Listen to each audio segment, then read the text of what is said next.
Здравейте! Аз съм тук за да ви задам няколко въпроса на тема промените в България след влизането ни в Европейския съюз. Ако сте готови, може да започнем. Добър ден на вас и на нашите съученици, преподаватели. За мен е удоволствие, че имам възможността да отговарям на вашите въпроси.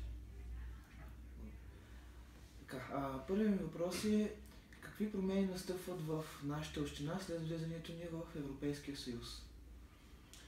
Значи, вижте, аз съм кмет едва от година и половина. Със сигурност съм наблюдавал еволюционното развитие в общината ни и пряко съм засегнат и се интересувам от промените, които се случват. Разбира се, промените в община Сопот са в аспект на инфраструктурата. Това, което се е случило, разбира се, в предходен период от време в историята на общината. Защото ние сме млада община, както знаете, община Сопот е отделена от община Карлово и вече доста години нещата са се стекли в изграждането на няколко инфраструктурни проекта, които, за съжаление, колкото и да са положителни за общината ни, поради лош мениджмънт на самите проекти, разбира се от предходно управление, не от моето, са довели до пагубни последствия за общината. Сега ще конкретизирам в детайли обстоятелствата. Европроектите, които са усвоени в община Сопот, са ресорни през Министерството на околната среда и водите. Става въпрос за изграждане на пречиствателна станция на община Сопот и на водопровод, и подмяна на водопровод и канализация. Това са сериозни проекти от съществено и важно значение за жителите на община Сопот. Разбира се и за държавата, защото на доста места има изградени такива съоръжения. Пречиствателна станция беше реализирана преди 6 години на територията на нашата община. Наистина е едно изключително модерно съоръжение, което към настоящия момент, поради, пак повтарям, лош мениджмънт на управлението на проекта, има наложени санкции, с които санкции общината към настоящия момент търпи много големи пагубни последствия и щети, които се плащат от всички нас, данъкоплатците, жителите на общината, тъй като е наложена финансова корекция върху този проект. Разбира се, по-късно, преди близо 2 години, се реализира и подмяната на водопровод и канализация. Също значително важен и необходим проект за жителите на общината, който е изпълнен некачествено и, разбира се, може би в момента пиеме чиста вода, но заради некачествените материали и средства, с които е изпълнен този проект, ежедневно се пукат тръби, има множество, така да кажа, аварии на територията на общината. Тези проекти са много хубави, но са нож с две острия. В смисъл такъв, че всяко нещо, което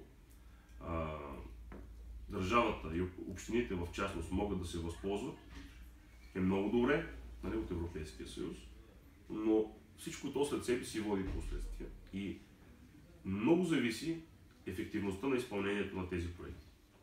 Не знам дали другите държави така се правят, но специално на нашата държава е много важно да се вземат по-строги мерки срещу изпълнението на такъв вид проекти, за да няма после щети за общините, още повече, че нашата община е малка.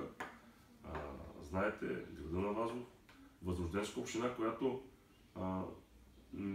въобще не може да се допуска, не би било нормално да се допуска такова нещо, но за съжаление се е случило. Общо взето, два сериозни инфраструктурни проекта, които те са осъществени и просто ще трябва да ги поддържаме и да ги развиваме във времето за бъдеще.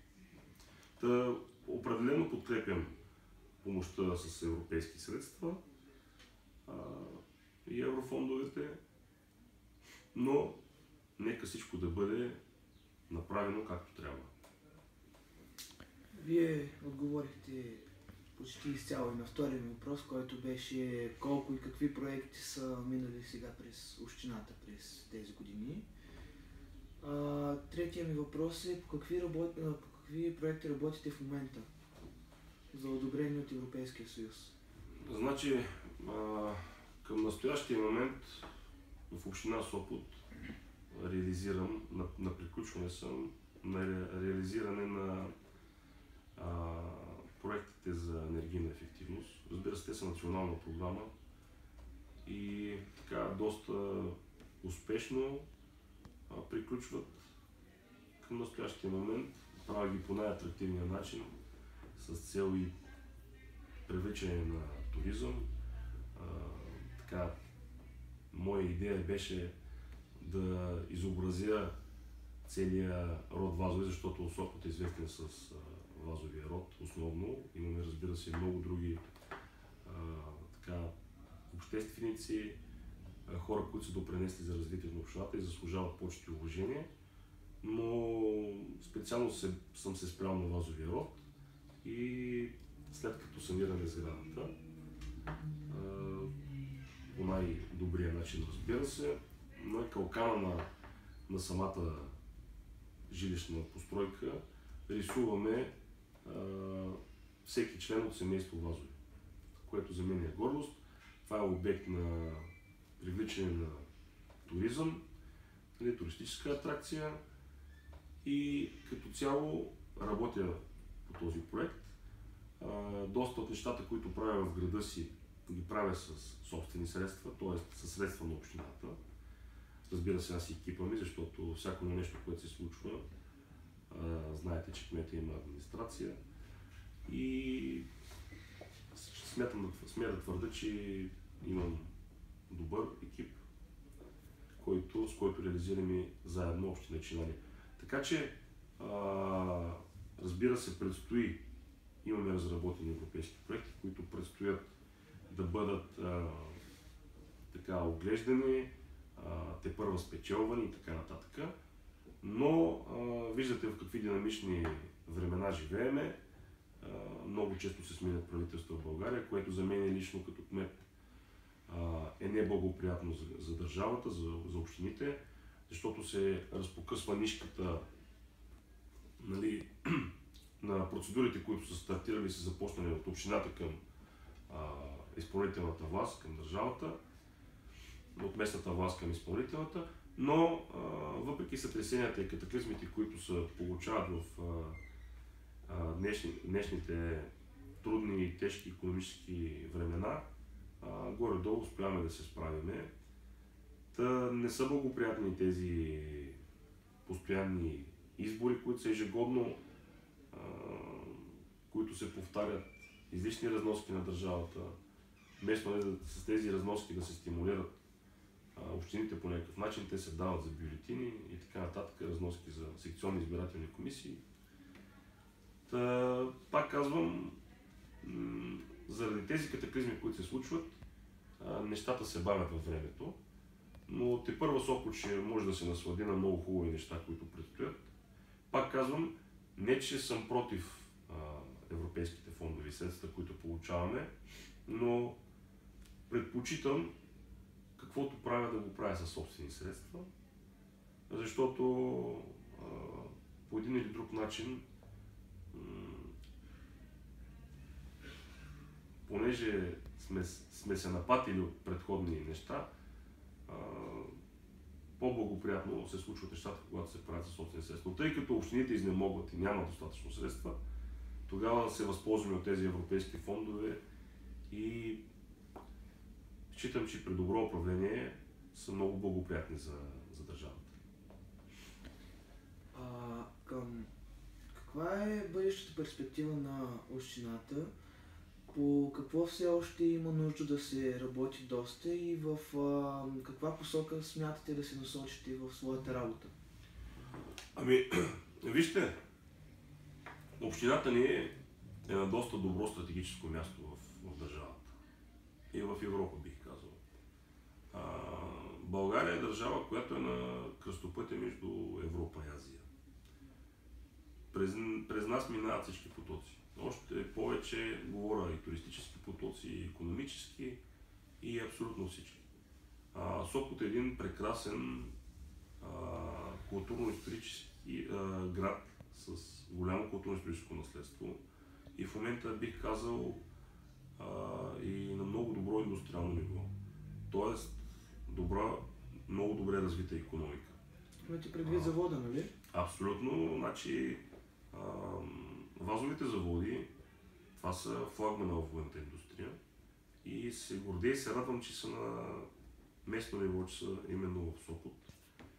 Че тук са основани, нашите деди са си продали земите на времето, за да ги реализират. 36-та година, доколкото си спомням. Да, и бих казал в разцвета там 80-те, 90-те години, в разцвета си 35 000 души работници в цялата държава, тъй като ВМЗ имаше доста цехове в различни региони на държавата ни. И въпреки всичко, към настоящия момент, независимо от спада, който беше преди 5-6 години в ВМЗ, преди 4-5 години бих казал, тежкото икономическо състояние, в което се намираше, се радвам и благодаря на държавата за това, че не допусна ВМЗ да бъде разпродадено, че успяхме така да го развиеме, тъй като аз съм бил част от ръководството на ВМЗ преди да стана кмет, разбира се. Радвам се, че използвахме всички възможни варианти, за да го съживим, да го изправим на крака и в момента той е пример за работодател. И смея да твърда, че към настоящия момент на територията на община Сопот бих казал, че няма безработица. Безработицата е нулева, което е повече от радващо. Може би има безработица само за мързеливите, ако има такива, но Сопот се нарежда може би на второ място след Пловдив по алтернативна заетост и по най-ниска безработица. Така че благодарение на ВМЗ, на СКФ, което е също голяма частна фирма, е територията на нашата община и на множеството малки частни фирми и предприятия, за които искам също да изразя благодарност, за това, че развиват икономиката. Нещата в града ни се случват. Макар и с бавни темпове, след 15-20 годишно, бих казал, нехайство в община Сопот, най-накрая нещата се случват и това за мен е гордост и винаги ще подкрепям и бизнеса, и хората, които се опитват да направят нещо хубаво за този град и за хората и за живущите в него. Така че, общо взето, града ни върви в правилната посока и се надявам много общини да вземат пример от това нещо. Благодаря. Това бяха моите въпроси. Благодаря за отделеното време. Аз също ви благодаря за интереса, който проявихте към нашата община. Все пак сте от Сопот, така че винаги добре дошли в кабинета ми и съм винаги на линия, за каквото и да е било. Благодаря. И аз ви благодаря.